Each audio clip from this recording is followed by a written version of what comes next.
Bonus short story. The Witches After Tea Party.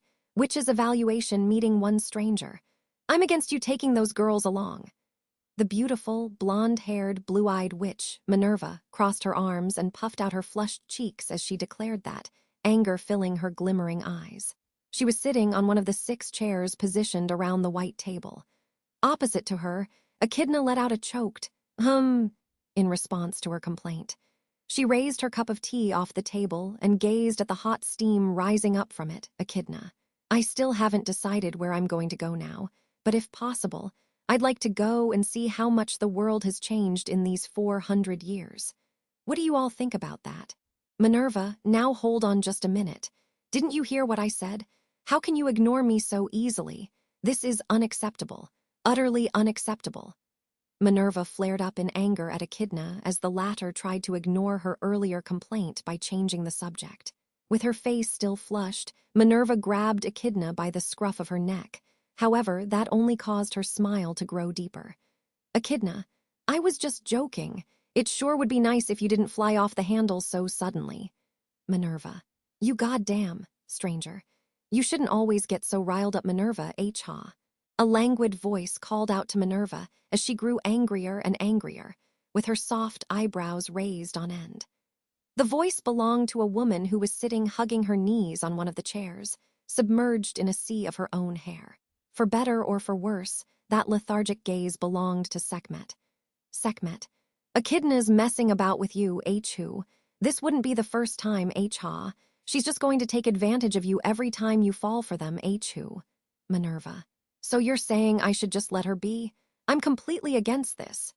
Minerva bellowed that she wasn't in the wrong with tears in her eyes, before then crouching down where she sat, looking completely at wit's end.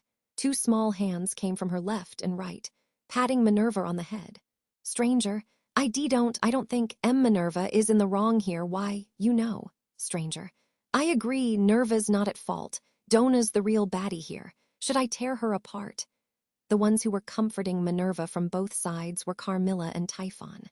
Unlike Carmilla, there'd been no bluff in the words the young Typhon had spoken. Left unchecked, there was a real chance she'd use her authority on her. Thus, Echidna shrugged her shoulders in apology. Echidna, I really wish you wouldn't do that. Someone as weak as I am wouldn't stand a chance against you all if you were to turn against me. Besides, considering that I'm the host, you'd all fall together with me if I did. Stranger, if you're going to use that as a threat, Dona, then isn't it just a little strange that we're all here with you like this? Echidna, you had to go and put me on the spot there. Right next to her, while restrained in her coffin, Daphne gave her a laugh. She'd already devoured her own chair and was now stuffing her face with the tea cakes that were set on the table, drool pouring down the corner of her mouth. Echidna let a wry smile slip onto her face as she looked on at the participants of the tea party. They were the witches, her friends. Echidna, you girls are always such an odd bunch, if I do say so myself. Minerva, I really don't want to hear that coming from you. Too, there once was a witch who plunged the world into a maelstrom of chaos and terror. The world then entered an age of darkness, because of that being known as the Witch of Envy. Afterwards, said witch passed down into legend, becoming an object of terror that few dared to speak of. But there were actually 6 other witches of sin during that era. Yet, they remained surprisingly unknown, with all of their deeds, personalities, and such falling into obscurity, Echidna. Or, to put it more accurately, they're in my citadel of dreams after I collected their souls. Carmilla, why you? You know you did all of that on your accord, though. Carmilla looked at Echidna reproachfully, as the latter placed the cup she'd been drinking out of down with a smile. That look of protest in her eyes was rather cute, but have too much of it and it would become poison. After all, Carmilla could make people devote their lives to her by merely staring at them and asking them to do so. None of the witches of sin could even come close to Carmilla in regards to how many people she'd made throw their lives away because she so desired. But, even then, Echidna, those are rookie numbers compared to Minerva, since she's the one who killed the most. Minerva, Typhon, oh no, someone's made Nerva cry. Was it Dona again? She really never learns her lesson. Large teardrops had welled up in the silent Minerva's eyes as she listened to Echidna's recollection. Yet, The reason she didn't pose any objections was because she was fully aware of how much of a mass murderer she was.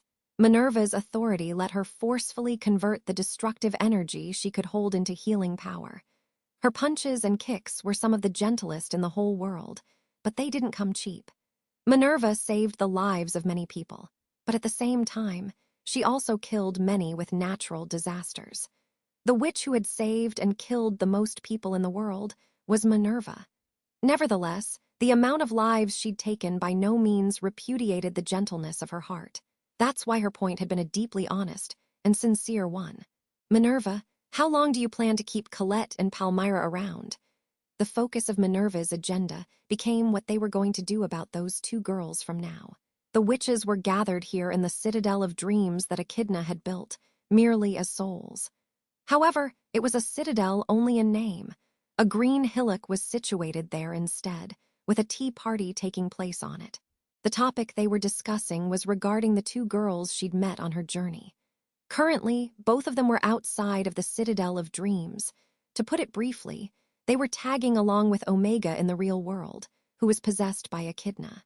The girls were far more resistant to the miasma than your average person, based on the fact that they kept their wits about them even when coming into contact with the witch Echidna. Regardless, though, Minerva, this really isn't good enough. It's not safe for starters. What are you planning on doing with them? Echidna, well, it's like I told the two. One of them was driven out from her hometown and isn't even able to use the beasting bracelet that her parents left her as a memento. So I want to at least give them the knowledge and skills to keep them alive. Sekhmet, there must be something more to it, H-Ha. I'm guessing it's not something you did out of kindness, H-Hu.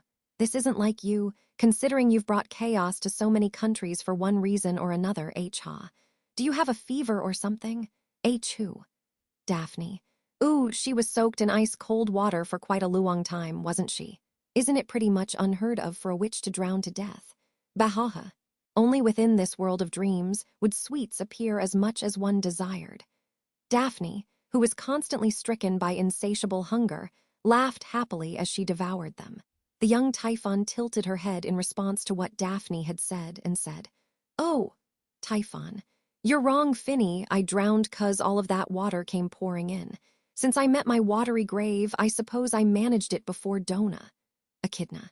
Indeed, when it comes to drowning, Typhon has a lot more experience than I do. We have to take our hats off to that. Minerva. No, we don't. Minerva snarled at Typhon and Echidna as they unmindfully shared a laugh together. Centuries had passed since the witches of sin had wreaked havoc everywhere. Now they were long dead, with naturally each of them having their own manner of death. Typhon's death by drowning had been one of those. Either way, Carmilla. We're getting off topic. We're getting off topic, aren't we? Echidna. Yeah, I don't have a fever, by the way, nor does my body on the outside. Therefore, I can safely say that the decision I made to take them with me was done under normal circumstances. Daphne. So you're saying that you actually meant what you said before, Echidna. Joking aside, my body is quite weak as things stand. Echidna brought up the body she had on the outside, Omega's actual body, in response to Daphne's question.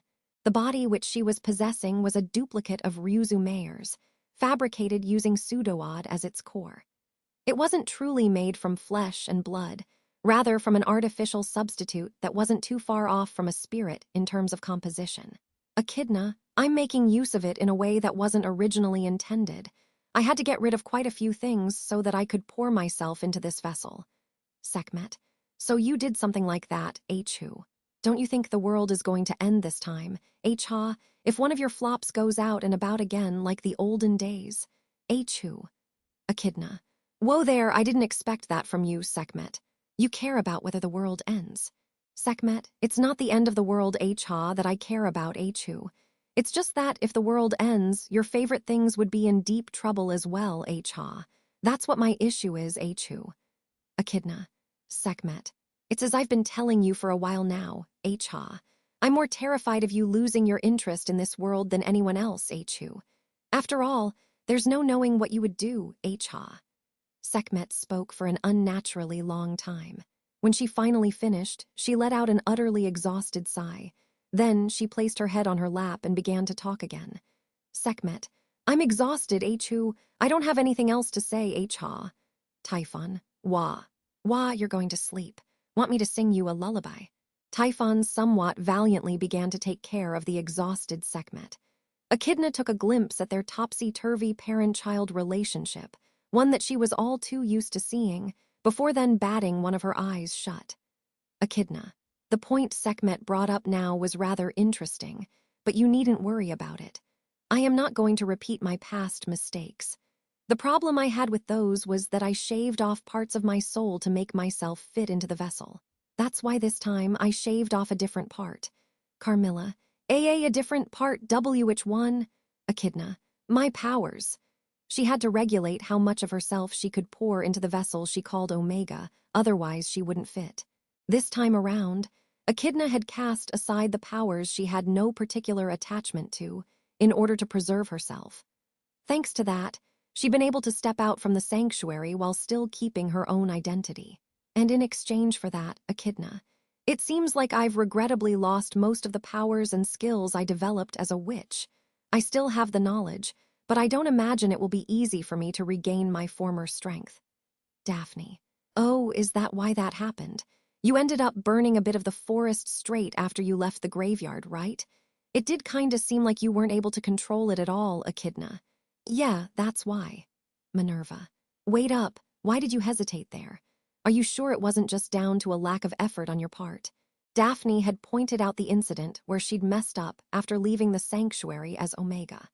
When she'd used her magic like in the Citadel of Dreams, she'd imagined that she would have been able to put out the fire. However, that hadn't been the case. Part of the forest had burnt down as a result, with her almost dying after being caught up in the smoke. Echidna, of course not. What other reason are you saying it could be? Minerva, it could be that you're a complete dolt. You've always been someone who's quite careless in a lot of respects, ever since the olden days. How many times is it now that you've burnt forests down? Echidna, not that many. Please don't just spout out whatever you like. Carmilla, wasn't there a time that you went out, in public, still wearing your nightgown? Echidna, whose side are you on, Carmilla? Echidna gazed at Carmilla as a look of dissatisfaction appeared on her face, having just been on the receiving end for her past slip-ups. Carmilla, however, just tilted her head wonderingly in response to her gaze. Carmilla, I'm on my own side, why, you know. Echidna, I suppose so, you've always been that way. Echidna facepalmed as Carmilla put herself first without any shred of hesitation. Certainly, it was true that she'd set forest fires, and if need be, it was also true that she'd carelessly gone out in public wearing just her nightgown. Even so, the circumstances surrounding Omega now had nothing to do with those things. The key thing now was that Omega had lost her powers, making her extremely weak and fragile. Echidna, of course that doesn't apply when I materialize myself, even if it's just for a short amount of time. Most people end up dying from mental breakdowns just by looking at me, thanks to my miasma. It's just that I don't want to make heavy use of it. Anyhow, Typhon, there's someone you don't want to be found by, right? Typhon anticipated what Echidna was going to say and spoke them for her innocently. The latter didn't bother to deny the point the young witch had made. She was speaking the truth. All of the witches here in the Citadel of Dreams knew that. It wasn't just Echidna after all.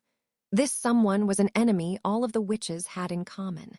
Echidna, anyways, that's why I don't want to stand out. So rather than wandering around on my own and bringing about modern witch-related legends, Minerva, you mean to say it'll be far more convenient for you to mingle in as a trio of female travelers, yeah? Echidna, yeah, pretty much. There's a chance I'm inviting different kinds of dangers, but there's no way anyone would think that a witch would be moving about with other people. Minerva, if you say so. Her explanation should have made quite a lot of sense, being a valid reason for traveling along with Palmyra and Colette. But it didn't have much of an effect on the others, considering how long they'd known each other. She did like them, but sometimes, in instances like this, they were such a nuisance. Minerva, by the way, how long do you think it'll take to get your powers back? Echidna, right, I guess they'll be in a far better state in roughly 2 to 3 years, though that's just an estimate from how I'm seeing it now. Minerva, I see, then your deadline is 2 years. Minerva's compromise had been to set a deadline for the time Echidna spent with the girls. The very fact that she'd set the shortest time possible as the deadline was indeed typical of her good nature. Not even Echidna had any objections to that. Whether 2 years would take a long or short time must surely have been a foolish question for the witches, who hadn't yet breathed their last even in death. Daphne. So, where do you want to head off to Donadona? Echidna. Right, there's a lot of prime candidates for that. Though well, for now I'd like to leave Lugunica. Many of you met your ends here in this country, it depresses me a bit. Carmilla. We actually all ended up dying here. Echidna. It's something we couldn't really help considering how things were at the time. Be that as it may, given that Gustico is out of the question, I'd say Valatia or Kararagi, though from where we are, I'd say Kararagi.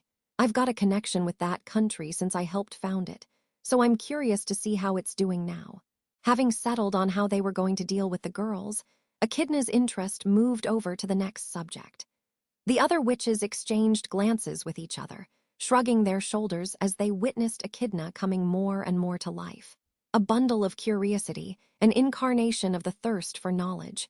None other than said person would whisper those words. Yet, from the eyes of her friends, this sort of stuff amounted to nothing more than simple nosiness. Sekhmet. It terrifies me that your nosiness, H-ha, could quite easily destroy the world, H-hu.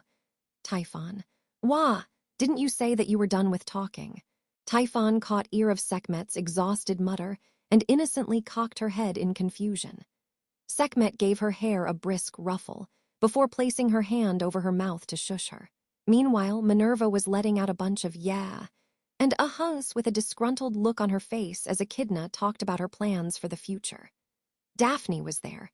God knows whether she was listening in or not, as well as Carmilla, who'd occasionally interject with some ill-choiced words. The witches' tea party, unleashed on the world, continued to take place for a while to come.